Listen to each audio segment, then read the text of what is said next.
Salut tout le monde, c'est XR, on se retrouve aujourd'hui pour une nouvelle vidéo et aujourd'hui je vais vous présenter un setup complet, pas très cher puisqu'il coûte que 200 €. Allez c'est parti.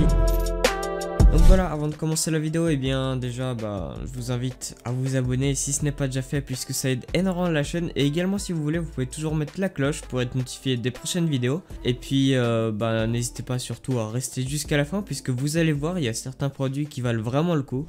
Donc on va commencer tout de suite par l'écran. Donc c'est un écran de chez AOC de 24 pouces. Au niveau de la fréquence d'image, eh bien on a 60 images par seconde. Pour ce qui est de la résolution, eh bien on a de la 1920 par 1080p, donc c'est classique. Au niveau de la connectique, eh bien on aura du HDMI et du VGA, donc un HDMI et un VGA. Au niveau des temps de réponse, eh bien on a 7 ms, donc oui ça peut paraître beaucoup, mais clairement au final entre 5 7 ms on voit pas aucune différence, et clairement sur cette tranche de prix qui est de 105 €, on va pas trouver des écrans qui vont en dessous de 5 ms, donc clairement entre 5 et 7. Vous allez voir, il n'y a aucune différence. Même limite en fait entre 5 ms et 1 ms, au final si vous n'êtes pas un joueur professionnel, limite vous verrez aucune différence. Et donc on va passer tout de suite au casque, qui est un casque de chez Cooler Master, le CH321, qui est au prix de 40 €. Au niveau des matériaux, eh bien j'ai été assez surpris puisqu'on aura de l'aluminium, on aura un peu de plastique mais qui est de bonne qualité, et également on aura du simili-cuir qui est de très bonne qualité ma foi. Malheureusement, eh bien on n'aura pas de câble tressé, donc il faudra se contenter d'un simple câble, et donc il faudra faire très attention pour ne pas l'abîmer. On n'aura également pas de micro détachable, mais par contre au niveau de la qualité du micro, eh bien elle est plutôt bonne pour son prix.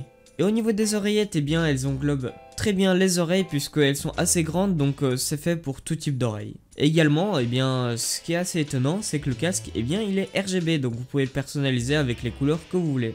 Et maintenant on va parler de la souris, qui est une souris de chez Aorus, la M2, au prix de 25 €. Tout d'abord c'est une souris ambidextre, donc c'est une souris qui est faite pour les gauchers ou les droitiers, avec 4 boutons programmables sur les côtés, donc 2 à gauche et 2 à droite. Au niveau des DPI, eh bien la souris monte jusqu'à 6200 DPI, ce qui est plutôt correct pour le prix. Pour ce qui est bien du poids, là c'est vraiment un très bon point puisque la souris est très légère puisqu'elle pèse que 76 grammes. Donc ce qui est parfait bien pour les joueurs de FPS par exemple. Malheureusement ici on n'aura de nouveau pas de câble tressé, donc faudra faire de nouveau attention à ne pas l'abîmer. Au niveau des switches de la souris, on est sur Home Run, donc clairement Home Run ils font des très bons switches, et également au niveau de la durée de vie, c'est 50 millions de clics. La souris est bien évidemment RGB, donc vous pourrez la personnaliser normalement avec un logiciel fourni par Aorus.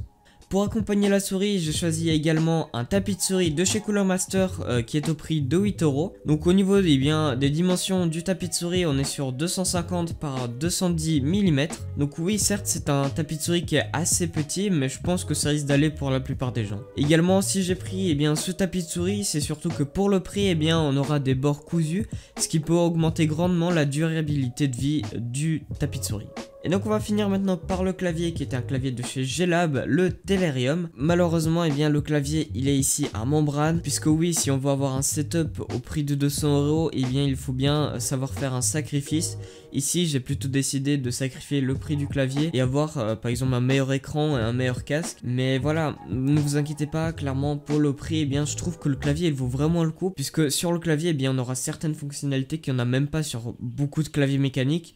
Donc clairement le clavier au final il vaut le coup, et c'est ce que je vais vous présenter maintenant. Et donc déjà le clavier il est bien évidemment AZERTY. On aura un rétroéclairage RGB par zone, donc un peu ce qu'on peut retrouver sur un Corsair K55. On aura un repose-poignet amovible qui est par contre là magnétique. On aura également 6 touches de macro qui seront positionnées au-dessus du clavier. Nous retrouverons une molette pour régler le volume, chose qui est quand même plutôt rare pour un clavier à ce prix là. Et par contre, on aura de nouveau pas de câble tressé, donc il faudra encore faire là attention au clavier. Et donc voilà, étant donné qu'on est sur un clavier à membrane, au niveau de la durée de vie des touches, on aura 5 millions de frappes. Et également au niveau du temps de réponse, du clavier, on aura 2 ms.